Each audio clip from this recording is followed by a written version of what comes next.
ഇപ്പോൾ എനിക്ക് പിറകിലുള്ള സ്ക്രീനിൽ വളരെ വ്യക്തമായിട്ട് നിലവിൽ ഫിഞ്ചാലിന്റെ രീതി, അതിന്റെ സഞ്ചാരഗതി എങ്ങനെയാണ്, എവിടുന്ന് തുടങ്ങി അത് എങ്ങോട്ട് പോയി, ഓരോ ഘട്ടത്തിലും അതിനുണ്ടായ മാറ്റങ്ങൾ എന്താണ്, നിലവിൽ എവിടെയാണ്, ഇനി എങ്ങോട്ട് പോകും എന്നൊക്കെയുള്ളത് കൃത്യമായി ഈ മാപ്പിൽ അത് വ്യക്തമാണ്. ഇതാ നോക്കുക, ബംഗാൾ ഉൾക്കടലിന്റെ മധ്യഭാഗത്ത്, മധ്യ തെക്കൻ ഭാഗത്താണ് ആദ്യമായിട്ട് ഫിഞ്ചൽ എന്ന് പറയുന്ന ചുഴലിക്കാറ്റിന് ന്യൂനമർദ്ദമായി രൂപം പ്രാപിക്കുന്നു. പിന്നീട് അത് വടക്ക് പടിഞ്ഞാറ് ദിശയിലേക്ക് നീങ്ങുന്നതായിട്ട് നമുക്ക് കാണാം. ഈ ഓരോ ഇടങ്ങളിലും തന്നിരിക്കുന്ന ഈ പോയിന്റുകൾ സൈക്ലോണിന്റെ സഞ്ചരിച്ച പാത്താണ്, അതായത് ഐ ഓഫ് സൈക്ലോൺ അത് സഞ്ചരിച്ച പാത്താണ് കൃത്യമായി രേഖപ്പെടുത്തിയിരിക്കുന്നത്. പിന്നീട് വീണ്ടും തെക്ക് പടിഞ്ഞാറ് മേഖലയിലേക്ക് പോകുന്നു. പിന്നീട് അതിന് ചെറിയൊരു ഡിഫ്ലക്ഷൻ ഉണ്ടാകുന്നത് ഇത് തൊട്ട് കഴിഞ്ഞ മണിക്കൂറുകളിൽ സംഭവിച്ച ഡിഫ്ലക്ഷനാണ്. അതിൽ പക്ഷേ ഇന്ന് പുലർച്ചെ ഒരു 12 മണി തൊട്ട് സംഭവിച്ച ഡിഫ്ലക്ഷനാണ് നമുക്ക് ഇനിയുള്ള ഈ പച്ച മാർക്കിൽ കാണാൻ കഴിയുന്നത്, ഗ്രീൻ ലൈനിൽ കാണാൻ കഴിയുന്നത്.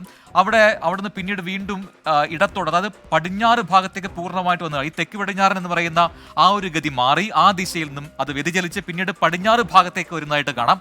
അതുകൊണ്ടാണ് ചെന്നൈ നഗരത്തിനടുത്തേക്ക്, ചെന്നൈക്കും പുതുച്ചേരിക്കും ഇടയിൽ, ഈ കൂടല്ലൂരിനും ചെന്നൈക്കും ഇടയിലുള്ള ഭാഗത്തായിട്ടായിരിക്കും ഇത് അടിച്ച് കരയിലേക്ക് കയറുക എന്നാണ് നമുക്ക് ഇപ്പോഴത്തെ ഈ സാറ്റലൈറ്റ് ഇമേജറിൽ നിന്നും മനസ്സിലാക്കാൻ കഴിയുന്നത്.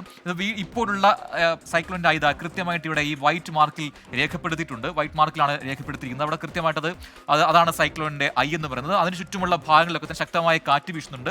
ഇനി ചെന്നൈ നഗരം തൊട്ടടുത്താണ്, കൂടല്ലൂർ ഇവിടെയാണ്. ഈ ഭാഗങ്ങൾ, അതായത് ഇങ്ങനെ മാർക്ക് ചെയ്തിരിക്കുന്ന ഭാഗം എന്താണ് എന്നൊരു പ്രേക്ഷകർക്ക് സംശയം തോന്നാം. അത് കൃത്യമായിട്ട് പറഞ്ഞിട്ടുണ്ട്. റെയിൻഫോളിന്റെ ഒരു ഇന്റൻസിറ്റിയാണ്, റെയിൻഫോളിന്റെ തീവ്രതയാണ്. അത് മഞ്ഞ ഭാഗങ്ങളിലാണെങ്കിൽ ഹെവി റെയിൻഫോൾ, അത് കറക്റ്റാണ്. ഇപ്പോൾ നേരത്തെ റഹീസ് അവിടെ തത്സമയം നൽകിയ വിവരങ്ങൾ അനുസരിച്ച് ചെന്നൈയുടെ ചില ഭാഗങ്ങളിലൊക്കെ തന്നെ ശക്തമായ മഴ പെയ്യുന്നുണ്ട്. അത് തന്നെയാണ് ഈ സാറ്റലൈറ്റ് ഇമേജറിയിലും കാണിക്കുന്നത്. അത് അതിൻ്റെ ഔട്ടർ റീജിയനിലേക്ക് വരുമ്പോൾ അത് റെഡായി മാറുന്നുണ്ട്. അവിടെയൊക്കെ തീവ്രതയുള്ള മഴ ലഭിക്കുന്നുണ്ട് എന്നാണ് നമ്മൾ മനസ്സിലാക്കേണ്ടത്. ഇനി വരും മണിക്കൂറുകളിൽ അത് കരയിലേക്ക് വന്നു കഴിഞ്ഞാൽ സംഭവിക്കുന്നത് എന്ത്, ഈ ചെന്നൈക്കും കൂടലിനും ഇടയിൽ അത് കരയിലേക്ക് പ്രവേശിക്കുമെന്നാണ് ഈ സാറ്റലൈറ്റ് ഇമേജറിൽ നിന്നുള്ള പ്രവചനങ്ങളിൽ നിന്ന് മനസ്സിലാക്കാൻ കഴിയുന്നത്. അതിനുശേഷം ഇത് കരയിലേക്ക് വന്നു കഴിഞ്ഞാലുള്ള ഭാഗമാണ് ഈ വയലറ്റ് ലൈനിൽ രേഖപ്പെടുത്തിയിരിക്കുന്നത്. അത് പ്രവചനങ്ങളാണ്, പ്രഡിക്ഷനാണ്. അതിൽ സംഭവിക്കുന്നത് എന്താണ്, വീണ്ടും അത് ഒരു പടിഞ്ഞാറ് ഭാഗത്തേക്ക് തന്നെ നീങ്ങുന്നതായിട്ട് കാണാം. ഈ ഒരു ഡയറക്ഷനിലാണ് നീങ്ങുന്നത്. അപ്പോൾ ഇവിടുന്ന് തുടങ്ങി നോക്കുക, ഡിഫ്ലക്ഷൻ സംഭവിച്ചെന്നാൽ സാധാരണ ഒരിക്കലും ഇത്രയും ഡിഫ്ലക്ഷൻസ് ഈ സൈക്ലോണുകൾക്ക് ഉണ്ടാവാറില്ല. ഒരു കൃത്യമായ ദിശയിൽ, അത് വടക്ക് പടിഞ്ഞാറൻ മേഖലയിലേക്കാണ് അങ്ങനെ, അല്ലെങ്കിൽ തെക്ക് കിഴക്കൻ മേഖലയിലേക്കാണ് അങ്ങനെയാണ് പോവുക. ഇത് നോക്കുക, വടക്ക് പടിഞ്ഞാറൻ മേഖലയിലേക്ക് നീങ്ങി പിന്നീട് ഡിഫ്ലക്ഷൻ സംഭവിച്ച് അത് പടിഞ്ഞാറൻ മേഖലയിലേക്ക് വരുന്നതായിട്ട് കാണാം. നാളെ അല്ലെങ്കിൽ ഇന്ന് രാത്രിയൊക്കെ ഇത് കരയിലേക്ക് വന്നു കഴിഞ്ഞാൽ പിന്നീട് വീണ്ടും പടിഞ്ഞാറ് ഭാഗത്തേക്ക് വരും. പക്ഷേ കരയിലേക്ക് വരുന്നതോടുകൂടി ഇതിന്റെ വേഗം കുറയും. കരയിലേക്ക് അത്രയും ശക്തമായി കാറ്റിനെ അടിച്ചു കയറാൻ കഴിയില്ല, കെട്ടിടങ്ങളും ഒക്കെ ഉള്ളതുകൊണ്ട് തന്നെ.